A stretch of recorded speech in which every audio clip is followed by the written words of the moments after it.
Good morning. This is the day the Lord has made. We will rejoice and be glad in it. That is Psalm 118:24. Today is Thursday, December 3rd. We call it Thankful Thursday, thankful for so many things. It's the Christmas season, but to many it doesn't seem like Christmas. And I must admit, it's true for me. All the traditional group activities and concerts have been canceled or are staged in such a way that they just aren't the same. It just doesn't seem quite right. I continually have to stop and reflect on God's blessings this year and the simplicity of the Christmas story. That story has not changed, and God has not changed. Today I want to focus on the response of those who heard the unbelievable story the shepherds told about Jesus. We'll read Luke 2, verses 15 through 19 once again. So it was when the angels had gone away from them into heaven, that the shepherds said one to another, "Let us now go to Bethlehem and see this thing that has come to pass, which the Lord has made known to us."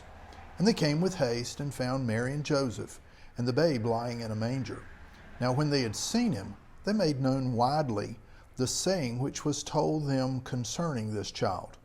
And all those who heard it marveled at those things which were told them by the shepherds. But Mary kept all these things and pondered them in her heart. That verse 18 is what I want to focus on. And all those who heard it marveled at those things which were told them by the shepherds. Now, how do we apply this?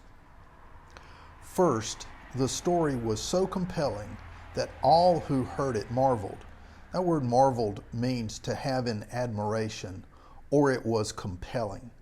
A fresh encounter with God is compelling to those who hear the story. Believers are encouraged, and unbelievers are challenged because they can't deny the experience you've had. It causes them to think. It causes them to examine themselves. And secondly, God used simple shepherds to share the good news about Jesus. God can and will use any willing soul to be a blessing. Many times, it's someone that we would never ever guess. The first full gospel presentation that I was challenged with in public, not in church, but in public, was from a guy who was standing behind in line. And this guy turned around to me. He had an IQ in the low 40s. And he said, "Mr. Walt, have you ever accepted Jesus Christ as your Savior? Do you know that you're saved?" I was blown away. He got it right. And all these years later, I've never forgotten him. Well, today is Thursday, a thankful Thursday. It's December 3rd.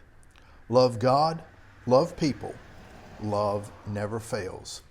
Be kind.